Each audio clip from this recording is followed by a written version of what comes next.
रघुनाथाय नाथाय सीताय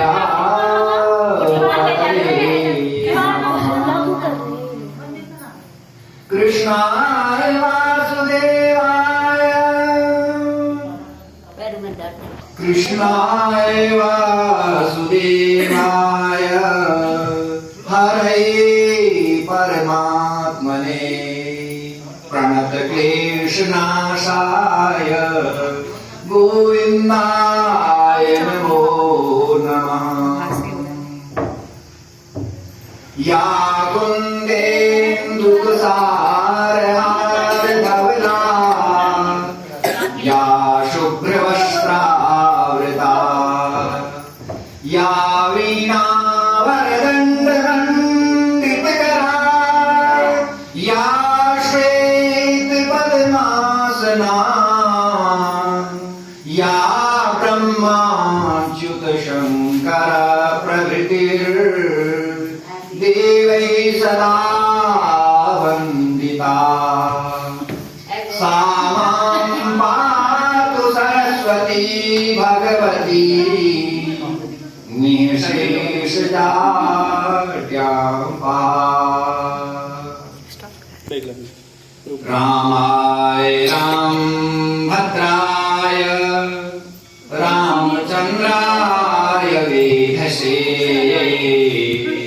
रघुनाथाय नाथाय सीताया पतये नमः। अतुलितबलधाम हेमशैलावदेहं धनुजवन कृशानं ज्ञानिनामग्रगण्यं सकलगुणनिधानं वानराणामधीशं रघुपतिप्रियभक्तं वातजातं नमामि। जयन्ती मङ्गलाकाली भद्रकाली कपालिनी दुर्गा क्षमा शिवा धात्री स्वाहा नमोऽस्तुते। देहि सौभाग्यमारोग्यं देहि मे परमं सुखं रूपं देहि जयं देहि यशो देहि दिशो देहि। ॐ श्री विष्णुदेवाय नमः। ॐ गौरीशङ्कराभ्यां नमो नमः। सौराष्ट्रे सोमनाथं च श्रीशैले मल्लिकार्जुनम् उज्जैन्यां महाकालमोङ्कारममलेश्वरम् परल्यां वैद्यनाथं च डाकिन्यां भीमशङ्करम् सेतुबन्धे तु रामेशं नागेशं दारुकावने वाराणस्यातु विश्वेशं त्र्यम्बकं गौतमीतटे हिमालये तु केदारं घृष्णेशं तु शिवालये। एतानि ज्योतिर्लिङ्गानि सायं प्रातः पठे नरः सप्तजन्मकृतं पापं स्मरणेन विनश्यति। शान्ताकारं भुजगशयनं पद्मनाभं सुरेशं विश्वाधारं गगनसदृशं मेघवर्णं शुभांगं लक्ष्मीकान्तं कमलनयनं योगिविरयानगम्यं वन्दे विष्णु भवभयहरं सर्वलोकैकनाथम्।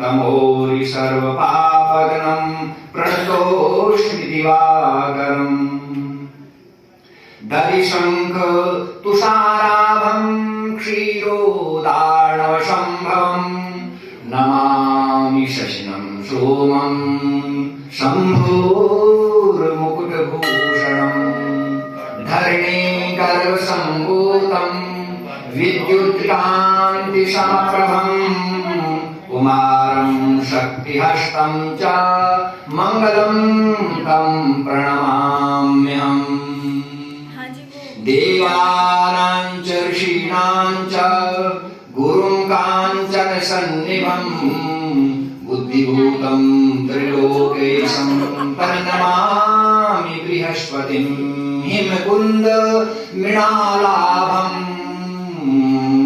रविपुष्पं यमाग्रजम् हिमकुन्द मृणालाभं दैत्यानां परमं गुरुं सर्वशास्त्रप्रवक्तारं भार्गवन्तं प्रणमाम्यहम् नीलाञ्जनसमाभासं रविपुत्रं यमाग्रजं छायामार्तण्डसम्भूतं तन्नमामि शनैश्चरम् अर्धकायं महावीर्यं चन्द्रादित्यविमर्दनं सिंहिकागर्भसम्भूतं तं राहुं प्रणमाम्यहम् तं केतुं प्रणमाम्यहम् ब्रह्मा मुरारी त्रिपुरान्तकारी भानो शशी भूमिसुतो बुधश्च गुरुश्च शुक्रः शनिराहुकेतवः सर्वे ग्रहाः शान्तिकरा भवन्तु सर्वे ग्रहाः शान्तिकरा भवन्तु सर्वे ग्रहाः क्षेमकरा भवन्तु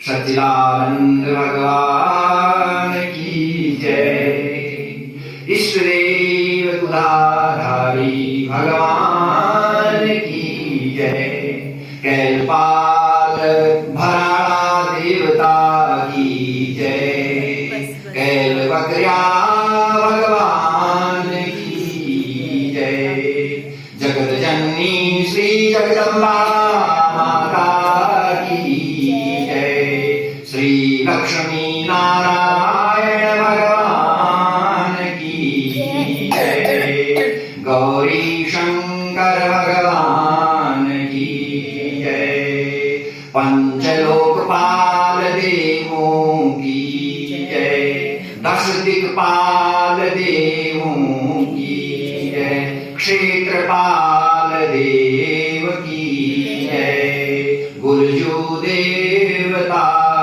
की जय बिल्वा देव की जय चौखाम बाबा की जय पंचबल्या देव की जय श्री गजानन देवता की जय श्री भूम्या देव की जय जगज्जननी श्री अखिलतारिणी माता की जय श्री हरीश्वर भगवान की जय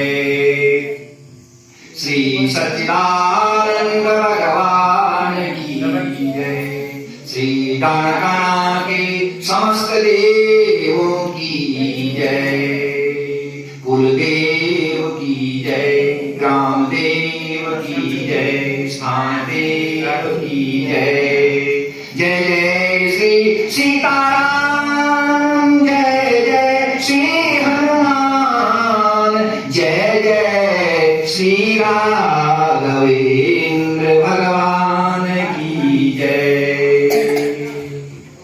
श्रीमन्नारायण नारायण नारायण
सत्यनारायण भगवान की जय। भगवान श्री इष्टदेव दुलारी महाराज के चरणों में प्रणाम करते हुए समस्त स्थान देवियां और समस्त धामों को प्रणाम करते हुए गंगा यमुना आदि तीर्थों को, हरिद्वार प्रयाग आदि सब तीर्थों को प्रणाम करते हुए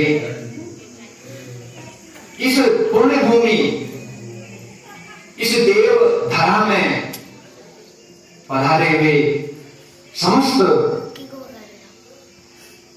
क्षेत्र के यजमान महानुभाव, मेरे प्रिय भक्तों, बहनों, माताएं, भाई और प्यारे बच्चों, भगवान के इस धाम में आज हम सबका पुण्योदय हुआ है। हम सबके किसी न किसी पितरों के पुण्यों के उदय होने के फलस्वरूप आज हम यहाँ पर इस कार्यक्रम को संपन्न करने के लिए जो आए हैं, ये हमारा नहीं, ये हमारे जन्मों जन्मों का पुण्योदय हुआ है। भगवान के मार्ग में चलना सब चाहते हैं। दुर्योधन कहता है कि जानामि धर्मम नचमे प्रवृत्ति, जानामि अधर्मम नचमे निवृत्ति। भगवान श्री कृष्ण ने कहा कि भाई तुम इतने यशस्वी हो, वीर हो, विद्वान हो, सब कुछ जानते हो, लेकिन इस धर्म के मार्ग को क्यों छोड़ रहे हो? वो कहता है महाराज मैं सब कुछ जानता हूं, मैंने भी जिस प्रकार से गुरुकुल में आपने पढ़ा है मैंने भी पढ़ा है, लेकिन मेरी समस्या यह है कि जाना में धर्म, मैं धर्म को जानता तो हूं, नचने निवृत्ति, उससे मेरी निवृत्ति नहीं हो पाती है, और जाना में अधर्मम, अधर्म को भी जानता हूं लेकिन नचने निवृत्ति, उसमें प्रवृत्ति नहीं होती है, इससे निवृत्ति नहीं होती है। ये मेरा बड़ी समस्या है। इसलिए हम धर्म को जानते हैं लेकिन प्रवृत्त हो पाना हमारे लिए थोड़ा कठिन होता है, नाना समस्याएं हमारे सामने आ जाती हैं। लेकिन आज उस प्रभु की असीम कृपा है जो हमारे हाथों नारायण की सेवा हो रही है। इतने नरों में जो नारायण है उनको बुलाने का अवसर मिला है। नर में सब नारायण है, ये सब नारायण रूप हैं, इनको सब बुलाने का जो सौभाग्य है इनकी कृपा है। और जो यहाँ पर आ रहे हैं, आएंगे, वो भी धन्य भाग्य हैं, उनके भी पुण्यों का कहीं कहीं उदय हुआ है। तो इस प्रकार से भगवान के चरणों में हम लोग प्रणाम करते हुए आइए भगवान नारायण की कथा, सतदेव स्वामी की कथा की ओर बढ़ते हैं। बीच बीच में मैं आपको इधर उधर से जो प्रसंग है जरूर थोड़ा सा भगवत कथा में रोचकता लाने के लिए मैं लाऊंगा और आप लोग धैर्य बना करके सुनेंगे, आनंद प्रभु की कृपा का रसास्वादन करेंगे। तो आइए, बोलिए श्री सत्यनारायण भगवान की जय। व्यासुवाच एकदा नैमिषारण्ये ऋषयः सौनकादयः प्रपच्युर्मुनयः सर्वे श्रुतं पौराणिकं खलु। ऋषयोऽजुः व्रतेन तपसा किं वा प्राप्यते वाञ्छितं फलम् तत्थ तत्सर्वं श्रोतुमिच्छामः कथयस्व महामुने। सूत जी महाराज और व्यास जी महाराज, शौनकादि ऋषि, 88,000 ऋषियों की संख्या है। हम जिनकी संतान हैं वो ऋषि हैं। ऋषि मंत्र दृष्टारः, ऋषि जो होते हैं मन दृष्टि यानी मंत्र के द्वारा वो सब कुछ जान जाते हैं, और ऐसे मंत्रों को हमारे लिए उन्होंने बना के रखा है जिनसे हम कम समय में ही भगवान की आराधना का फल प्राप्त कर लेते हैं। तो व्यास जी महाराज कहते हैं कि एक बार नैमिषारण्य में 88,000 ऋषिगण पुराण वेदता सूत जी से पूछने लगे, महाराज कोई एक ऐसा व्रत बताइए, तब बताइए जिसको सुनने से हमारे जो मन की इच्छा है वो पूर्ण हो जाए और अभीष्ट फल की प्राप्ति हो जाए। सूत जी कहने लगे, नारदेनैव संपृष्टो भगवान कमलापति सुरर्षया यथैवा तच्छृणुत्वं महासमाहिता। सूत जी कहने लगे कि जो प्रश्न आप कर रहे हो यही प्रश्न एक बार नारद जी ने भी लोक कल्याण के हित से पूछा था। नारद जी ने दूसरों की भलाई करने के उद्देश्य से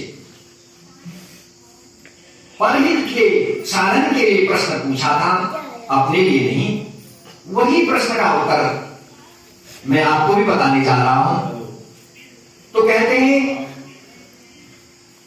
नाना योनि समुत्पन्नान् क्लिश्यमानान् स्वकर्मभिः केनोपायेन च तेषां दुःखनाशो भवेत् ध्रुवम्। किस व्रत और पुण्य के प्रभाव से दुखों का नाश होता है, ये हमारी सुनने की इच्छा है। तत्र नारायणं देवं शुक्रवर्णं चतुर्भुजं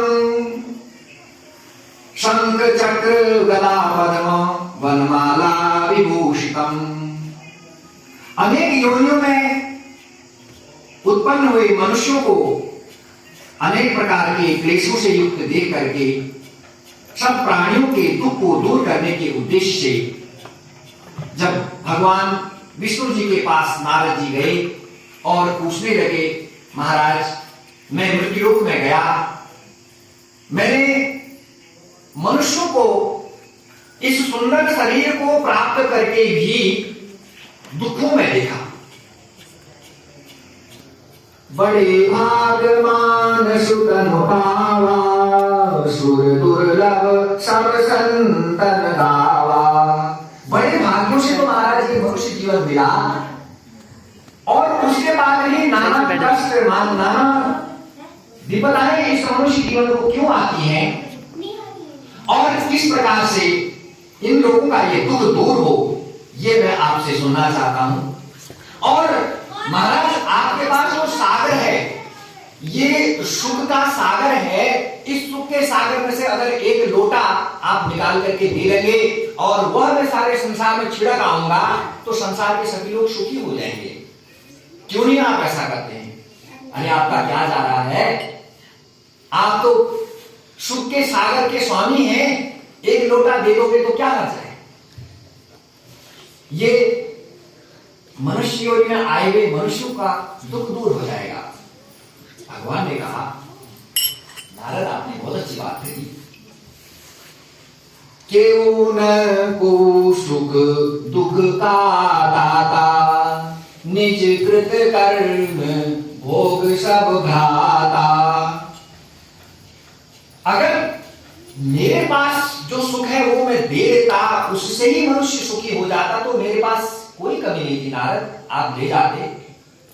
लेकिन कोई किसी को सुख या दुख नहीं दे सकता है। निज कृत कर्म भोग सब भ्राता, सब अपने अपने किए हुए कर्मों के फल को भोगते हैं।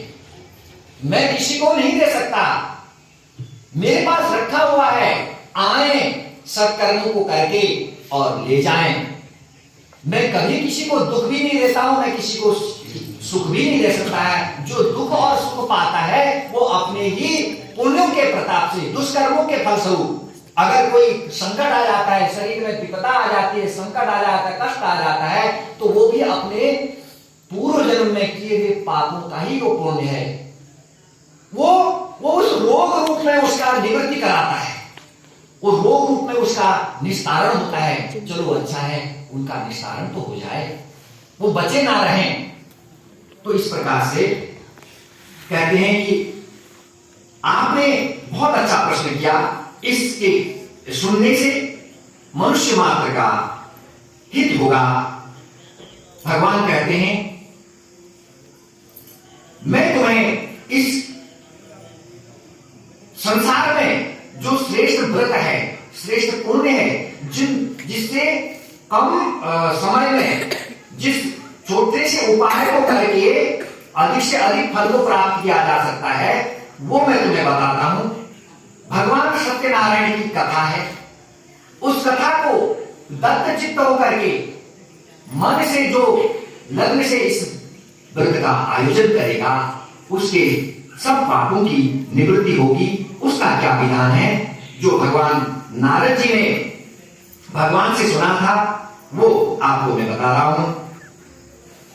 तत्सर्वं श्रोतुमिच्छामि व्रतमस्ति महत्पूर्णं स्वर्गे मर्ते च दुर्लभं तौस्तेहान् मया वत्स प्रकाश क्रियते धुना सत्यनारायणं व्रतं सम्यक् विधि विधानतः कृत्वा सद्य सुखं भुक्त्वा परतः मोक्षमाप्नुयात्। तो उसकी विधि मैं आपको बताने जा रहा हूं। भगवान कहने लगे दुख और शोक को शांत करने वाला, धन और धान्य को बढ़ाने वाला, सौभाग्य को देने वाला यह व्रत है, संतति को देने वाला है। और इतना ही नहीं, ये यथा मां प्रपद्यन्ते तमस्तैव भजाम्यहम्। जो मुझको जिस भाव से, जिस कामना से मेरा भजन करता है, मैं उसको उस कामना की पूर्ति कराता हूं। राम नाम अति मीठा है, कोई गा के देख ले। भगवान का नाम बड़ा मीठा है, मधुर है, उसको कोई गा के देखे, उसके मार्ग पर चल करके देखे, उस व्रत का आचरण करके देखे, उस व्रत के फल के स्वरूप उसको उस अभीष्ट की प्राप्ति होती है और उसका दुख दूर होता है। ऐसा ये सौभाग्य संतति को देने वाला व्रत भगवान विष्णु जो सत्यनारायण स्वरूप है, वो नारद जी को बताते हैं। कहते हैं कि प्रातःकाल भगवान का ध्यान करके नित्य नैमित्तिक कर्मों से निवृत्त होकर के भगवान के पूजन के लिए यथाशक्ति पत्र पुष्प भगवान को अर्पित करे और मन में संकल्प करे कि आज मैं भगवान तुम्हारा व्रत करने जा रहा हूं और मेरा जो व्रत है वो सफल हो, ऐसी कामना से व्रत को धारण करे। सायंकाल के समय भगवान का मंडप सजा करके यस्मिन् कस्मिन् दिवसे मनुष्यो श्रद्धा भक्ति समन्वितः, सुबह का समय हो, दोपहर का समय हो, विशेष रूप से सायंकाल का समय हो, ऐसे समय में भगवान को आवाहित करके पूर्णमासी का दिन हो, एकादशी का दिन हो, संक्रांति का दिन हो, ऐसे अवसर पर भगवान का आवाहन करके पत्रम पुष्पम फलम तोयम यो मे भक्त्या प्रयच्छति, पत्र पुष्प जो भी अपने पास है, आटे का चूर्ण, गुड़ इत्यादि, कदली फल इत्यादि ला करके जो भी भगवान ने हमें समर्थ बना रखा है, उसी से ही भगवान प्रसन्न होने वाले हैं। लेकिन कामना मन में भगवान को प्राप्त करने की होनी चाहिए, सच्ची श्रद्धा होनी चाहिए, उसी से भगवान प्रसन्न हो जाते हैं। ऐसा भगवान का क्या करना है कि संकल्प करके पूजन करना है और मन में पवित्रता रख करके भगवान की कथा का आयोजन इस प्रकार से करें। इस प्रकार से ये कलयुग में बहुत ही लाभदायक और विशेष फल देने वाला, वांछा सिद्धि करने प्रदान करने वाला ये भगवान सत्यदेव का व्रत है। और जिसने जिस भाव से जिस कामना से इस व्रत का आयोजन किया उसकी वह कामना पूर्ण हुई। बोली सच्चिदानंद भगवान की जय।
सूत जी महाराज कहते हैं, ऋषियों, जिसने पहले समय में इस व्रत को किया, मैं उसके बारे में आपको बताना चाह रहा हूं। काशी नगर में एक निर्धन ब्राह्मण रहता था।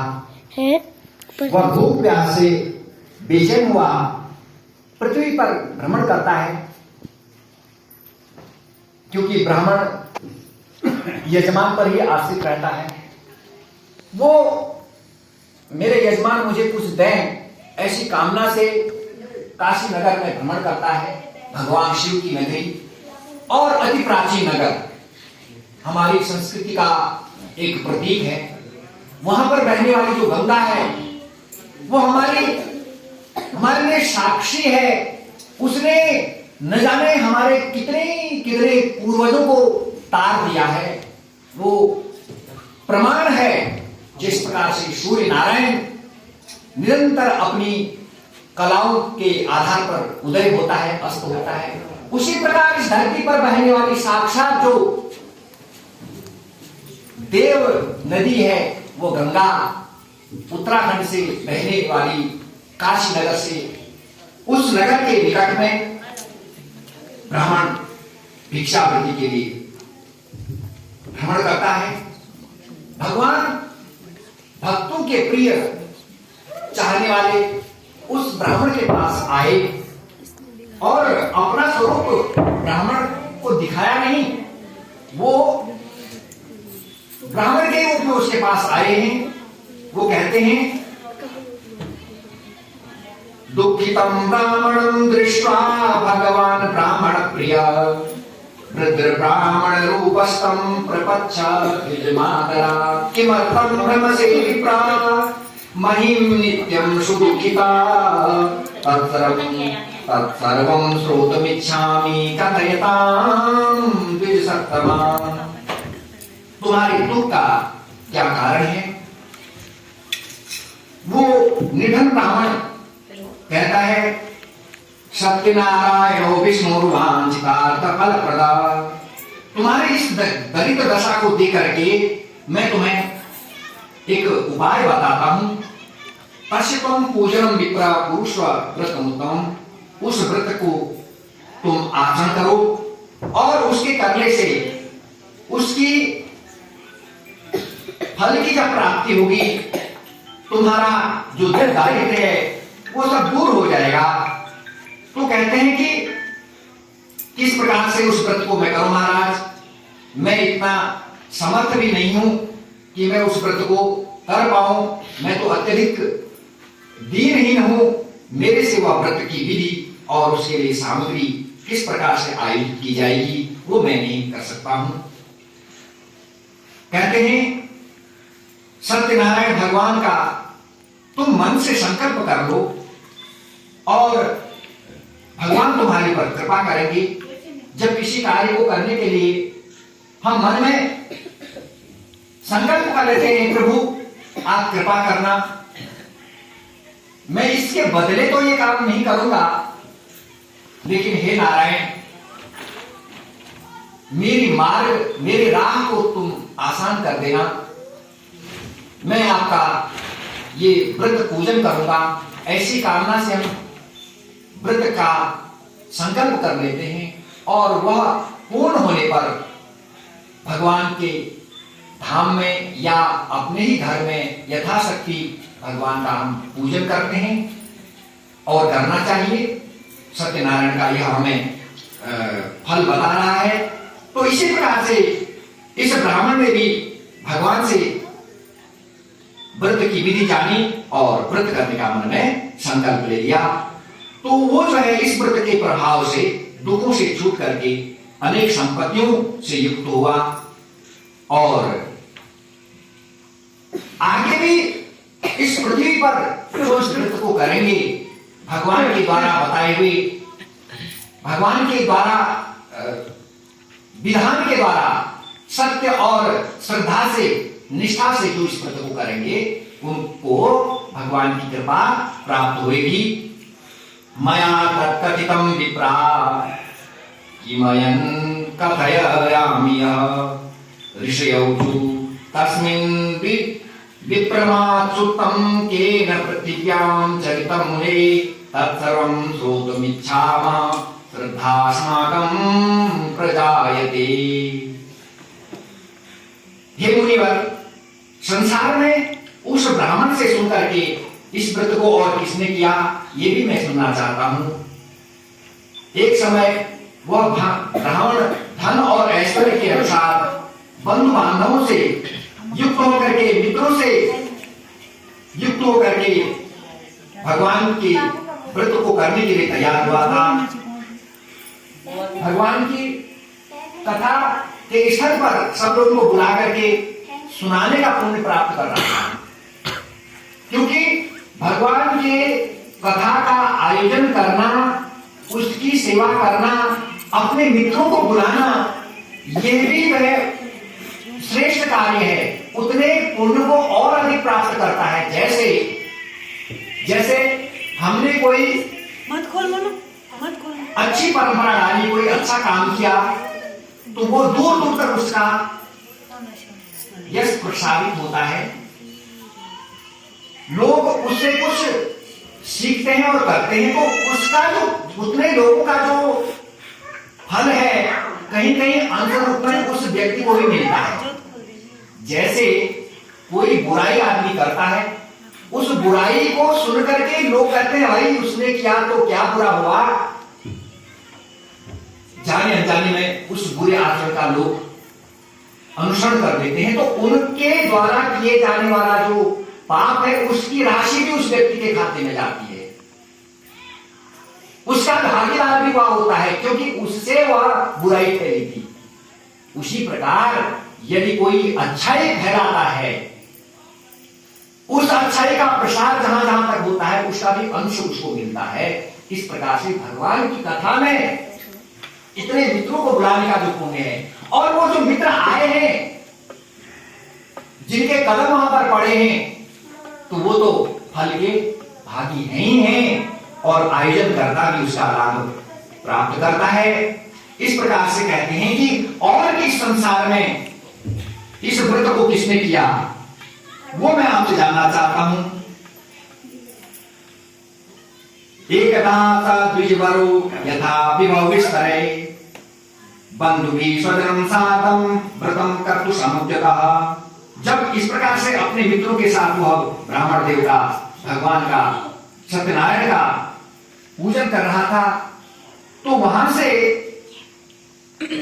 काष्ठकेता तथा हर्षिता पापो जलो प्रसादं च भुक्त्वा स नगरं ययौ। एक जो है लकड़ी बेचने वाला लकड़हारा उस आंगन से गुजर रहा था, जो यजमान भगवान की कथा कर रहा था, यानी वो जो ब्राह्मण देवता कथा कर रहे थे, तो उनको देख करके, क्योंकि ब्राह्मण भी यजमान है, ब्राह्मण भी तो किसी का यजमान है, यजमान ही यजमान नहीं है, ब्राह्मण भी किसी का यजमान होता है। तो इस प्रकार से उनकी कथा को जब एक काष्ठपेता लकड़हारा सुनता है, बैठता है, वो जल पाने की इच्छा से वहां बैठा, उसकी प्यास बुझी और भगवान की कथा को सुनने का उसको पुण्य मिल जाता है। जैसे बिजली का कोई स्विच है, हम उसमें उंगली डालते हैं, हमें पता नहीं है लेकिन करंट तो आएगा। इसी प्रकार से जाने अनजाने में भी हम कोई पुण्य कार्य कर जाते हैं, उसका फल तो मिलेगा ही। और इसी प्रकार से आज उसका फल उसको मिल रहा है, प्यास उसकी दूर हुई और भगवान की कथा सुनने का अवसर मिला। जैसे कि कोई व्यक्ति किसान है, वो अपने खेत में गन्ना की पिराई कर रहा है, और वहां से कोई साधु बाबा निकल रहे हैं। उन्होंने कहा भाई हमें थोड़ा सा प्यास लगी है, गन्ना का रस हम पीना चाहते हैं। उन्होंने कहा बाबा मेरे पास कुछ बर्तन वो है नहीं, केवल मैं पिराई कर रहा हूँ, तुम पीना चाहते हो तो कैसे पियोगे? उन्होंने कहा तुम दे दो। अपने कमंडलों में उसको डाला और उनकी बाबा की दाढ़ी लंबी थी, दाढ़ी को ऊपर किया, ऐसे करके पी गए। दाढ़ी को उन्होंने फटक लिया, दाढ़ी की दाढ़ी, छन्ने का छन्ना। अर्थात कहने का मतलब यह है कि हम किस परिस्थिति में भी अपना लाभ उठा रहे हैं, दोहरा लाभ उठा रहे हैं। प्यास भी बुझी और भगवान की कथा को सुनने का फल भी प्राप्त हुआ। तो वो जो है मन में संकल्प कर लेता है कि आज इस व्रत को जो मैंने सुना है, मैं भी इस व्रत को करूंगा, मुझे भी भगवान की कृपा प्राप्त होगी। अब यहां पर प्रश्न ये आता है कि भगवान की कथा को आयोजन करने के लिए बहुत सारे धन की आवश्यकता होती है। भगवान ने सीधे गीता जी में कहा, पत्रम पुष्पम फलम यो ने भक्त्या प्रयच्छति। जो मुझको पत्र, एक तुलसी का दल और फल और जल, यो ने भक्त्या प्रयच्छति, जो मुझको प्रेम से अर्पित कर दे। जरूरी नहीं है कि कोई धनवान ही पूजा करे, उसकी पूजा, निर्धन भी भगवान की पूजा कर सकता है, लेकिन आवश्यकता है उसके भाव की। भगवान पत्र पुष्प से ही प्रसन्न हो जाने वाले हैं, भाव का ही प्रसाद लगाने वाले हैं, भाव के ही वस्त्र लेने वाले हैं। हम घर में जब वस्तुओं को लाते हैं, जो भी भगवान को लाए, भगवान ने कहा है, तुम निवेदित भोजन करही, तुम निवेदित भोजन करही, प्रभु प्रसाद पट भूषण धरही, प्रभु प्रसाद पट भूषण धरही। भगवान को हम वस्त्र पहनते हैं, पहले प्रभु को निवेदित करें, प्रभु ये आप पहनो। हम घर में मिठाई लाए, जल्दी से खोला, बच्चों को दे दिया, आवश्यकता नहीं थी। जो हम लाए वो मिलने वाला है, लेकिन प्रभु को तो हम निवेदित कर ले पहले। जो प्रिय आपकी वस्तु है, वो प्रिय वस्तु पहले भगवान को अर्पित करो, वो फिर प्रसाद रूप में भगवान हमें दे देते हैं। क्योंकि भगवान उस वस्तु को किस प्रकार से ग्रहण करते हैं ये भी सुन लो। भगवान जो है ना, भगवान जो होते हैं, हमने जो अर्पण किया है, आपको लगता है कि ये तो कुछ खाया नहीं भगवान ने। आज के बच्चों का प्रश्न होता है कि भगवान कहां खा के वापस कर दिया, दूध लेके वापस दे दिया। भगवान उसकी वासना, उसकी गंध, उस गंध को ग्रहण करते हैं और उससे तृप्त हो जाते हैं। भगवान क्या हमारा दिया हम देंगे तब भगवान खाएंगे? संसार का पालन करने वाले प्रभु, उनको हम क्या दे सकते हैं? वो जगत नियंता हम सबका पालन करने वाला है। वो हमारी भावना को देख रहा है, वो चाह रहा है कि मेरा भक्त क्या मेरे को कितना मानता है। वो उस भाव का भूखा होता है, लेकिन भाव भी आपको भूलना नहीं है।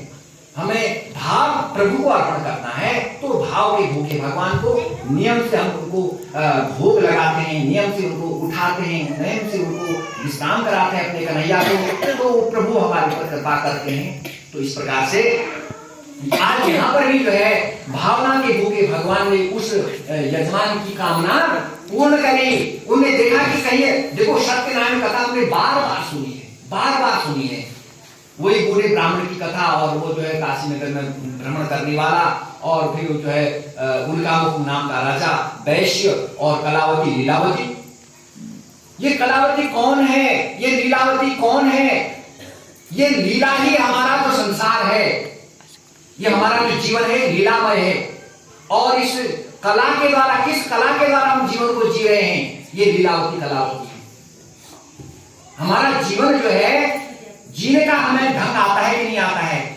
हमारा जीवन कैसे व्यतीत हो रहा है? दिवस गवाया खाए के, रात गवाई सोए, हीरा जन्म अनमोल था, कौड़ी बदले जाए।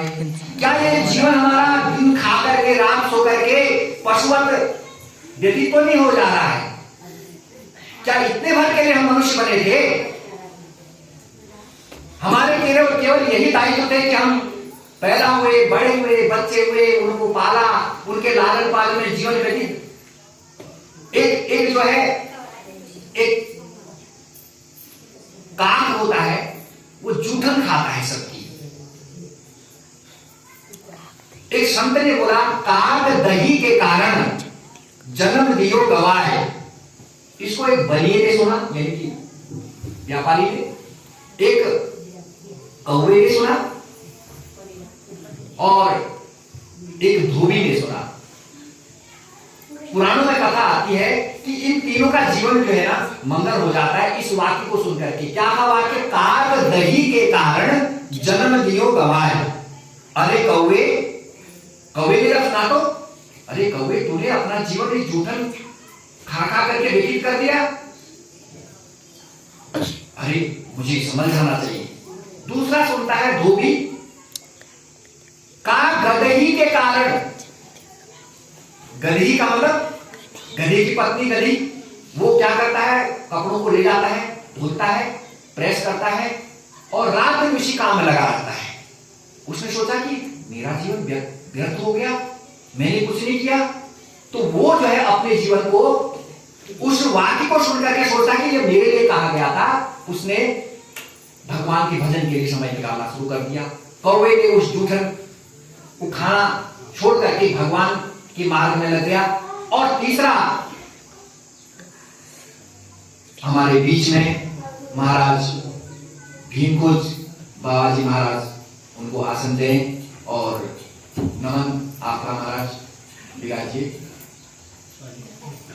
तो तीसरा किसने सुना?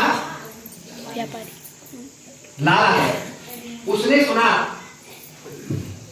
काग दही के कारण। आपने ध्यान दिया होगा, 3 लोगों ने सुना काग दही, कौवे दही के कारण, काग दही गधी के कारण, काग दही के कारण, कागज ही के कारण। लाला ने सुना रात दिन में हिसाब किताब में लगा रहता हूं, मैं तो भगवान का भजन करता ही नहीं हूं, मुझे अपना जो है जीवन सत्कार्य में भी लगाना चाहिए। तो वाक्य एक ही था, अर्थ तीनों ने अलग अलग लगा लिए और तीनों के जीवन मंगल हो गए। उन्होंने सोचा कि हम अपने जीवन की रेखा, जीवन के स्वरूप को थोड़ा बदल लें।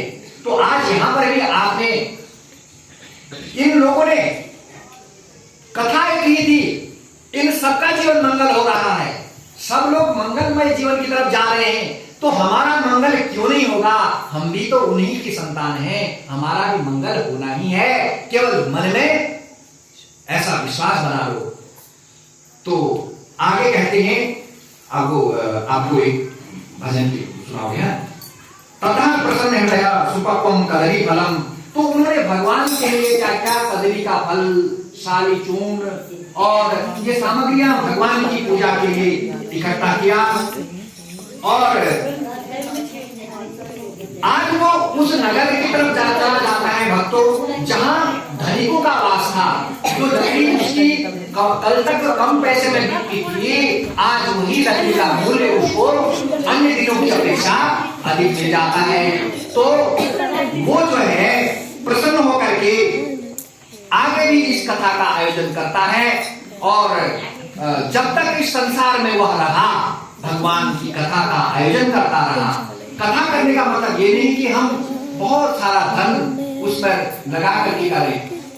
पूर्णमासी का दिन है, संक्रांति का दिन है, एकादशी का दिन है, और यस्मिन कस्मिन दिवसे मनुष्यो श्रद्धा भक्ति समन्वितः, जब कभी भाव आ जाए तभी इस कथा को किया जा सकता है।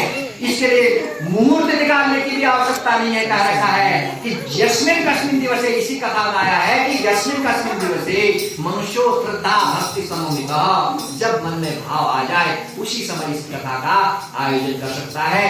तो इस प्रकार से बोलिए सत्यनारायण भगवान की जय।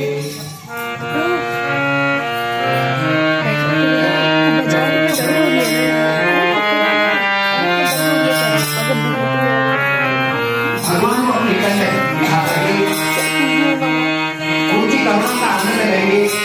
वो हमारे ऊपर कितनी करुणा करते हैं, वो हमारा कितना ख्याल रखते हैं। क्या हम उनकी तरफ बोलते हैं? क्या हमारा मन उनकी तरफ जाता है, या हम अपने ही कार्यों में व्यस्त रहते हैं?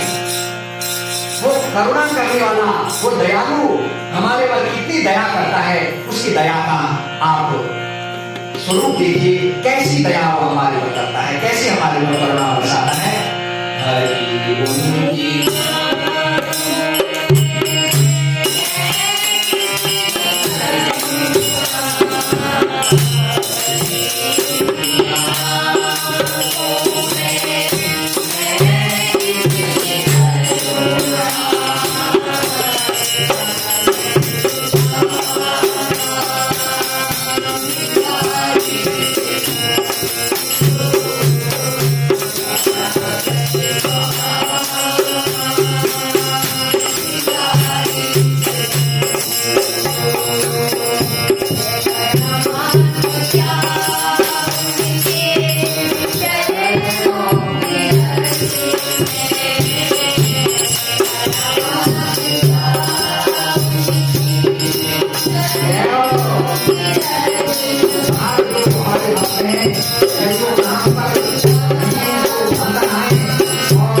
उनकी चरणों में क्या चमत्कार है। उनकी चरणों की रज धन्य है जो उनकी चरणों की रज को माथे लगाते हैं। वृंदावन में एक महात्मा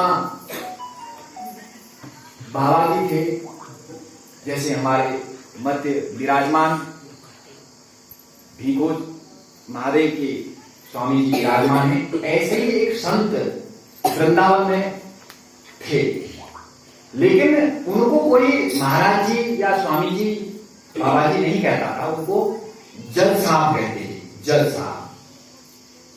तो लोगों ने कहा कि महाराज जी हैं, इनको जज साहब क्यों कहते हैं? तो वास्तव में वो जज थे, एक कचहरी के जज थे, एक कोर्ट के जज थे। उनके कोर्ट में एक गरीब व्यक्ति का न्याय मिलता है। वो कैसे मिलता है आप सुनेंगे, छोटा सा दृष्टांत है। एक साहूकार से एक किसान ने पैसा लिया, बिटिया की शादी करनी थी, पत्नी उनकी नहीं थी।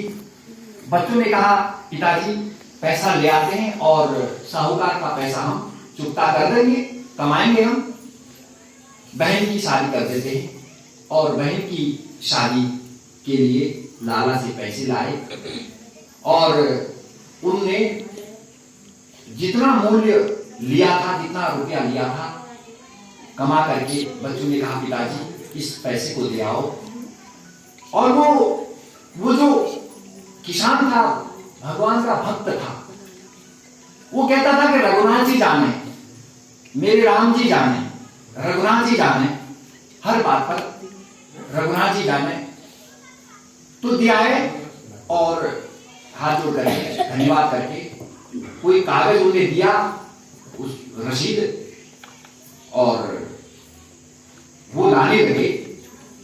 तो तुमको मैं रसीद दे रहा हूं, ठीक है, रघुनाथ जी जाना है। उन्होंने कहा हर बात में रघुनाथ जी, तो मतलब कुछ मेरे को ऐसा ही लग रहा है। उन्होंने कहा इधर लाओ इस कागज को। कागज लाला ने अपने पास रखा, दूसरा साल एक खाली कागज दे दिया जिसमें कोई रसीद का अंकना नहीं थी। उसने सोचा यही रसीद है, कोई उससे तात्पर्य नहीं था ज्यादा। घर आए और अब घर के कार्यों से निवृत्त होकर के भगवान के मंदिर में वो किसान भगवान का सेवा अर्चना करता है। और समय व्यतीत हुआ, उस लाला ने कोर्ट में अपनी अर्जी दे दी कि इसने मेरे पैसे नहीं दिए हैं, वो पैसे मुझे दे, इसके लिए उसने अपनी प्रार्थना पत्र दिया। और बुलावा आया, सम्मन आया कि भाई ये रघुनाथ कौन है। वही गांव में रघुनाथ नाम का नहीं मिला, लेकिन रघुनाथ का मंदिर जरूर था। रघुनाथ के मंदिर में वो किसान सेवा करता था। और वो जो कचहरी का या अदालत का जो सिपाही था, वो समन उन्हीं को दे गया और समन में उपस्थित होने की तिथि थी। अब वो किसान वहीं चला जाता है बेचारा और रसीद को उनको दिखाता है, महाराज ये मेरे पास रसीद है। उन्होंने कहा कि रसीद से तो कोई सिद्ध नहीं होता है कि तुमने पैसा वापस दे दिया है इनका। रघुनाथ जी जाने, हर बात पर रघुनाथ जी जाने, ऐसा कह करके वो अपने काम को कर लेते थे। लेकिन अब समस्या ये थी कि रघुनाथ जी हैं कौन। थोड़ी देर में देखा जब उस किसान ने कहा कि रघुनाथ जी जाने, तो वास्तव में रघुनाथ जी वहां एक धोती कुर्ता में, मतलब एक सामान्य से किसान के वेश में आकर के वहां वेश में आए। क्या तुम ही रघुनाथ हो? हाँ हाँ, मैं ही रघुनाथ हूं। अच्छा, किसान को कहा कि ये रघुनाथ हैं और रशीद, अरे रशीद ये जो भूल गए हैं ना, वो लाला जी के उस रजिस्टर नहीं है, जाकर के मंगवा लो। जल्दी से आदमी को भेजा और उसके यहाँ से उस रसीद को निकाल के ले आए। उस लाला ने रसीद अपने रजिस्टर में रख ली थी, नकली रसीद उसको दे दी थी। और रसीद जब वहां पर आई तो देखा, हाँ भाई पैसा तो तुम्हारा जा चुका है, तुम क्यों झूठ बोल रहे हो, क्यों इस प्रकार की अनर्गल बातें कर रहे हो, पैसा दे दिया है, तुम जाओ। अब रघुनाथ जी बातों को होते होते रघुनाथ जी वहां से गायब। थोड़ी देर में किसान से पूछा, अच्छा एक बात बताओ कि जो तुम्हारे बीच में रघुनाथ जी तुमने बताया, रघुनाथ जी कौन है? अरे तुम पढ़े लिखे लोगों को समझाना बड़ा मुश्किल है। रघुनाथ जी हैं और कौन है? रघुनाथ जी हैं। तो उनको लगा कि क्या वास्तव में ये रघुनाथ भगवान ही है क्या? तो जज साहब अपने आसन से उतरे और रघुनाथ को देखा, कहीं रघुनाथ नहीं मिले। वो अपने बंगले में चले गए और बंगले में आज रो रहे हैं कि आज दुनिया का जो बादशाह है, जिसकी अदालत में सबको जाना है, आज वो मेरी अदालत में खड़ा रहा। जिसकी अदालत में हम सबको जाना है, आज उसको मैंने अपनी अदालत में खड़ा किया। इस क्षोभ के कारण, इस दुख के कारण वो कभी जो है उस जज की कुर्सी में नहीं बैठे, तुरंत संन्यास ले लिया और वृंदावन जाकर के मंदिरों के आगे जो रज पड़ी रहती है, जो धूल है, उसको साफ करते हैं, जो जोड़े पड़े रहते हैं जूते, उनको साफ करते हैं, सेवा का काम करते हैं, लेकिन मंदिर के अंदर नहीं जाते हैं। बोले आप अंदर क्यों नहीं जाते हो? अरे मैंने वो काम किया है जिस दुनिया के बादशाह के आगे सबको जाना पड़ता है और अपना जवाब देना पड़ता है, उसको मैंने अपनी अदालत में खड़ा किया। मैं किस मुंह से उस रघुनाथ को अपना मुंह दिखाऊं? उस अंदर बैठे हुए प्रभु को मैं मुंह दिखाने लायक नहीं हूं। तो वो कभी भी अंदर नहीं जाते हैं और हमेशा संतों की सेवा में बाहर ही बैठे रहते हैं और भक्तों के दर्शन किया करते हैं। तो इस प्रकार से जो है कि उनकी चरणों का प्रताप, उनकी चरणों की रज का जो धूल का जो पुण्य है, वो इतना बड़ा है कि लोग बाहर से लोगों की, भक्तों की सेवा किया करते हैं। और हम भगवान की उस चरण रज की प्राप्ति करने के लिए जीवन भर अपना लगा देते हैं और लगाना चाहिए। तो आगे अब अगले अध्याय में क्या बताते हैं कि पुरा चोरका मुखो नाम नृपश्चासीन महामती जितेन्द्रिय सत्यवादी ययो देवालयम् प्रतिदिने दिने धनम दत्त्वा द्विजान संतोषयन् श्रुति। श्रुति जी महाराज अपने ऋषियों को, अपने श्रोताओं को कथा आगे की बताते हैं कि उल्कामुख नाम का एक राजा था, सत्य बोलने वाला, प्रतिदिन देव स्थान में जाने वाला, अपने ब्राह्मणों को धन देकर उनको संतुष्ट करने वाला, और उसकी जो पत्नी थी वह भी सती साध्वी। वो भद्रशिला नाम की नदी के तट पर बैठ करके भगवान का पूजन कर रहा है, भगवान की कथा का आयोजन कर रहा है। और दोनों पति पत्नी भगवान का यजन पूजन कर रहे हैं। वहां पर एक साधु नाम का वैश्य आता है, जिसके पास व्यापार के लिए बहुत सारा धन था। अपनी नौका को उसने किनारे में लगा करके, क्योंकि नदी के उस समय की बात है कि भाई जब व्यापार नाव आदि से होता होगा, नौका को किनारे लगा करके उनसे पूछने लगा, किससे? जो उल्कामुख नाम के राजा थे, अपनी पत्नी को लेकर के जो, क्योंकि धर्म कार्य है, हमारे यहां पत्नी नहीं कहा जाता है, धर्म पत्नी कहा जाता है। भगवान राम ने भी जब सेतुबंध रामेश्वरम में यज्ञ का आयोजन किया, माता जानकी उनके पास नहीं थी, तो उन्होंने उषा की प्रतिमा बना करके पत्नी का रूप दिया। हमारा जो धर्म कार्य तभी पूर्ण होता है जब हमारे पास धर्म का अंग हो। जो स्त्री होती है, जो पत्नी होती है, वो धर्म स्वरूपा होती है। संसार में भारत ही एक ऐसा देश है जहां पर स्वतः एक श्रद्धा से सिर झुक जाता है नारी के सामने। वो ऐसी मातृशक्ति होती है, उस मातृ के पीछे शक्ति शब्द लगा हुआ है, क्योंकि स्त्री जाति को देखते ही वो अपने रूप में है तो उसके प्रति श्रद्धा से मस्तक अपना सर झुक जाता है। इसी प्रकार धर्म का रूप जो दिया गया है पत्नी को, धर्म पत्नी दिया गया है ताकि वो धर्म के कार्य में सहचरी रहे, सहधर्मिणी रहे, और वो हमारा जो कार्य है धर्म का तभी पूर्ण होगा जब हमारे साथ वह धर्म की स्वरूपा रहेगी। तो इस प्रकार से इन्होंने भी अपनी पत्नी को साथ में बिठा करके यज्ञ कार्य को किया है। वहां पर साधु नाम का वैश्य आया, नौका को पास में ठहरा करके वो कहता है, भक्ति भाव से जब देखा, महाराज जी आप कौन सा कार्य कर रहे हैं? इस कार्य को मैंने आज तक देखा नहीं, मेरी जिज्ञासा है कि मैं आपसे इसके बारे में कुछ जानूं। राजा ने कहा, ये जो कार्य मैं अपने मित्रों के साथ बैठ करके यहाँ पर कर रहा हूं, नदी के तट पर तीर्थ में बैठ करके, क्योंकि कथा घर में भी हो सकती है, उससे अधिक पुण्यवान गौशाला में हो सकती है, उससे अधिक पुण्यवान देवालय में हो सकती है, उससे अधिक पुण्य को देने वाली तीर्थ में हो सकती है। इसलिए जो मंदिर में कथा करने का महात्म्य यही है, गौशाला है, मंदिर है, तीर्थ है, धर्मशाला है, उसमें कथा का आयोजन का जो पुण्य है वो और अधिक बढ़ जाता है। तो इस प्रकार से तीर्थ में बैठ करके वो कथा का आयोजन कर रहे हैं और पूरी विधान, पूरे तौर तरीके को समझने की उन्होंने इच्छा करी। तो राजा के वचन को सुनकर के साधु आदर से बोला, राजन ये विधि विधान मैं नहीं जानता हूं, मैं कैसे इस व्रत को करूंगा।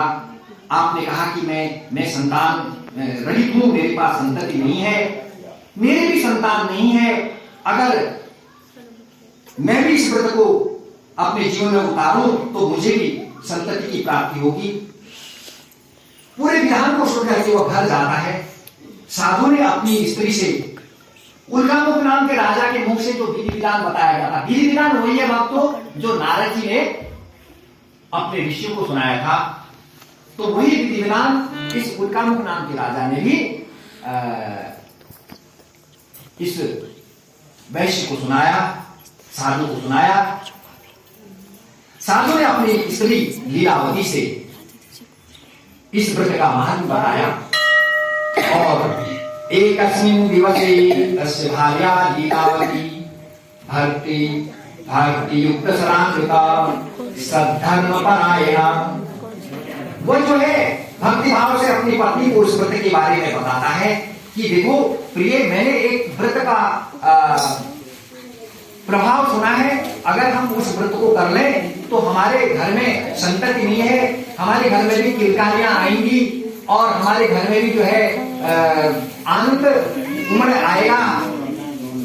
इस प्रकार से दोनों की सहमति हुई और भगवान की कृपा, उनका जो संकल्प था वो संकल्प सफल होने को आता है। मन में सच्ची भावना, सच्ची लगन से भगवान के प्रति अपना जो संकल्प निवेदित किया था कि प्रभु हमारे घर में यदि संतति आ जाएगी, संतान उत्पन्न हो जाएगी, तो हम भी इस व्रत को करेंगे। यहाँ पर एक बात ध्यान रखने की है कि मेरा ये काम हो जाएगा तब मैं ये पूजा करूंगा, ये भावना नहीं आनी चाहिए, वो व्यापार हो जाएगा। हे प्रभु मेरे मार्ग को सुगम बना देना, मेरा मार्ग सुगम बन जाए, मैं आपके धर्म के मार्ग में चलूं, मेरी कोई आपसे ये व्यापार की तरह है, मेरा काम हो जाए तब मैं ऐसा नहीं करूंगा। आप मेरे ऊपर कृपा करना, मैं इस व्रत को करूंगा।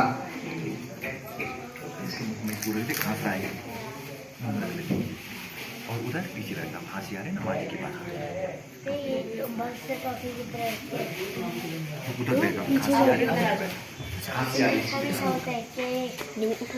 तो इस पर बोलिए सत्यनारायण भगवान की जय। तो भगवान की कृपा से क्या हुआ कि वह अपनी उसकी हुई और 10वें महीने में उसको एक सुंदर कन्या रत्न का जन्म उसके घर में हुआ। और वो कन्या जिस प्रकार से शुक्ल पक्ष का चंद्रमा बढ़ते रहता है वह भी जो है दिनों दिन बढ़ने लगी। और समय जात नहीं लागे ही वाला, समय कब व्यतीत हुआ हमें पता नहीं लगता है। अच्छा आप लोग ये बताइए कि हम किस तारीख को बड़े हुए, किसी को पता है? हमें याद है हमारा बचपन, हमने देखा, हम आज इतने बड़े हो गए, किस तारीख में बड़े हुए? कोई तारीख हमको पता है? बढ़ने की कोई एक तारीख नहीं होती है। हम निरंतर कुछ न कुछ सीख रहे हैं, जीवन पर्यंत सीख रहे हैं। क्या हमने जीने का ढंग सीखा? क्या हम मनुष्य जीवन को पाकर के मनुष्य की तरह जिए? हमने परोपकार में अपना जीवन व्यतीत किया कि नहीं किया?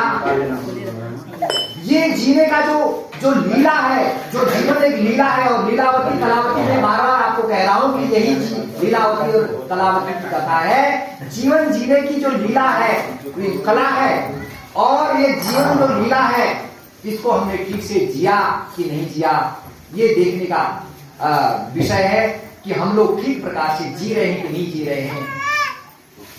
इस पर हम अपने बचपन से लेकर के वार्धक्य तक के समय को हम देखें, हमने कितने समय बर्बाद कर दिए, कितने समय का हमने सदुपयोग किया।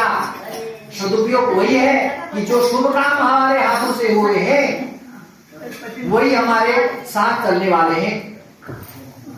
हमें बताया गया है कि जिस दिन मनुष्य का जीवन संपूर्ण होता है भक्तों, धर्म ही एक ऐसी चीज है जो हमारा साथ देने वाली है। हमारे मित्रजन हमारे शमशान घाट तक आकर के हमें छोड़ करके चले जाएंगे और परिजन रोएंगे, बिलखेंगे, लेकिन जब वो प्राणी देह भी जिसकी जला दी जाती है, फिर भी उसका जो सूक्ष्म शरीर रहता है, वो सूक्ष्म शरीर जब यात्रा करता है इस संसार से, तो उसके साथ जाने वाला केवल धर्म होता है। इसलिए इस जीवन के कालखंड में हमने धर्म को कितना अर्जन किया, हमारे जीवन में धर्म कितना संचित हुआ, वही हमारे साथ जाएगा और बाकी चीजें सब यहाँ धरी की धरी रह जाएंगी। इसलिए स्वल्पमपि धर्मस्य त्रायते महतो भयात्। थोड़ा सा भी जीवन में हम धर्म कर लेते हैं तो वही हमारे साथ जाने वाला है, वही धर्म की पूंजी जाने वाली है। इसलिए कहा है कि स्वल्पमपि धर्मस्य त्रायते महतो भयात्। छोटा सा भी अगर कोई धर्म का हम कार्य कर लेते हैं तो वह बड़े से बड़े महतो भयात में बड़े से बड़े भय से हमको मुक्त कर देता है, और अन्यथा जीवन हमारा बेकार हो जाएगा यदि धर्म रहित है तो। इस प्रकार से वो कलावती पिता के घर में बढ़ने लगी और दृष्ट्वा कन्याम तथा साधु नगरे सखिभिः। एक दिन अपनी बेटी को सखियों के संग खेलते हुए देखा तो मां के मन में चिंता उत्पन्न हुई कि अरे अब तो हमारी पुत्री विवाह की योग्य हो गई है, हमें उसके लिए वर ढूंढना होगा। तो इस प्रकार से अपने पति से, अपने स्वामी से वो कहती है कि स्वामी हमें अपनी पुत्री का विवाह करना होगा और इसके लिए कहीं हम वर की तलाश करें। तो इस प्रकार से अपनी पत्नी को उसने कहा कि देखो भगवान की कृपा होगी, हम बाद में इस कथा को कर लेंगे। अपने कार्य में प्रवीण साधु ऐसा कहकर के अपने व्यापार के लिए निकलता है और दैवयोग से उसको एक सुयोग के वर की प्राप्ति होती है और एक व्यापारी का पुत्र उसके साथ अपने बिटिया का विवाह करा देता है। लेकिन अभी भी उसने भगवान सत्यनारायण